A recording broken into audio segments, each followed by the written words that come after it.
Now 12th question.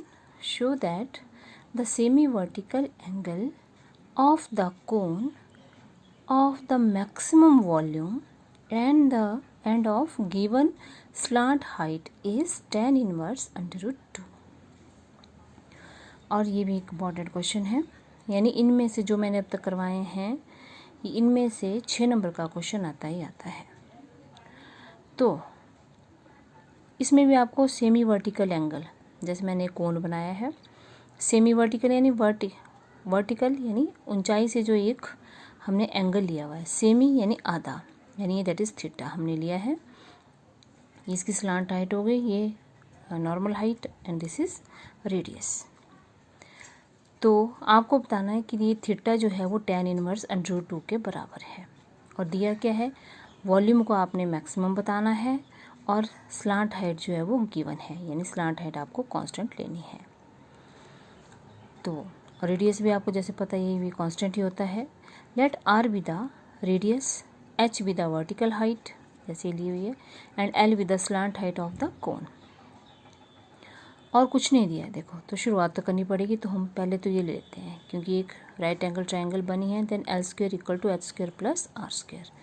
Then यहाँ से हम आर स्क्वायर ले लेते हैं, L square minus H square के बराबर, क्योंकि हमको इसको आगे यूज़ करना है। Now let be the volume of the cone. Cone का वॉल्यूम होता है 1/3 पाई आर स्क्वायर एच। यहाँ आप 1/3 पाई आर स्क्वायर की वैल्यू पुट कर देंगे, that is L square minus H square into H. Then π/3 multiply कर दो L square H minus H cube.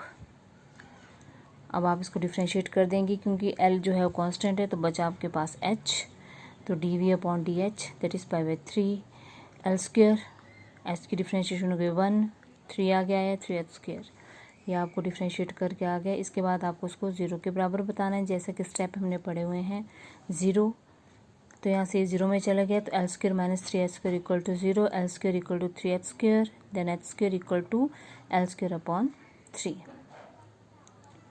इसे आप ये लिखना चाहें ना भी लिखें तब भी चलेगा, आप इसको यहीं तक करें।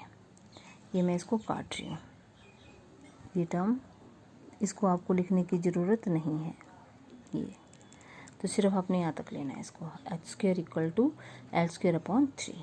नाउ अब आपको बताना है कि मैक्सिमम है, तो आपको उसका डबल डिफ्रेंशिएट निकालना पड़ेगा, d2v upon D H square, यानी आपने इसको डिफ्रेंशिएट करना है। दूसरी बार लिख लिया मैंने dt/h π/3 L square minus 3 H square, that is constant, तो आपने सिर्फ इसको डिफ्रेंशिएट करना है, दैट इज़ माइनस 6h। तो ये आ गया आपका डबल डिफ्रेंशिएट करने पर, यानी 2 से कट जाएगा, तो आपके पास बचेगा माइनस 2πh। अब जैसे कि दिख रहा है आपको ये माइनस में आ रहा है, तो दैट इज़ नेगेटिव, यानी ये लेस देन 0। तो अगर ये लेस देन 0 है, it means v is maximum when H square equal to L square by 3। ठीक है, अब आपको निकालना है इसमें tan थीटा, यानी थीटा tan की फॉर्म में।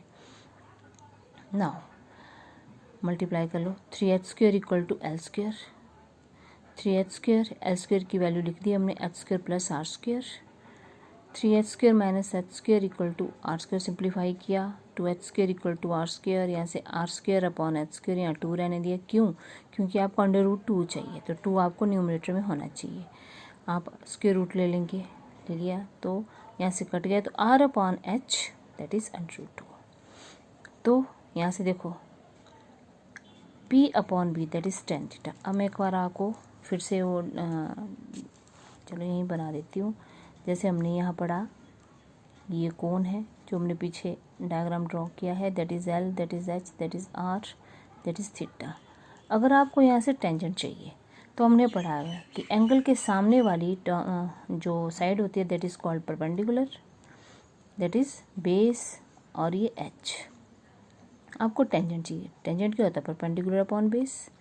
तो परपेंडिकुलर क्या है यहाँ आर, और बेस क्या है एच, तो इसीलिए मतलब p upon B that is tangent, तो हमारे पास में r अपॉन एच आ रहा है, that is tangent of theta which is equal to under root 2, therefore theta equal to tan inverse under root 2।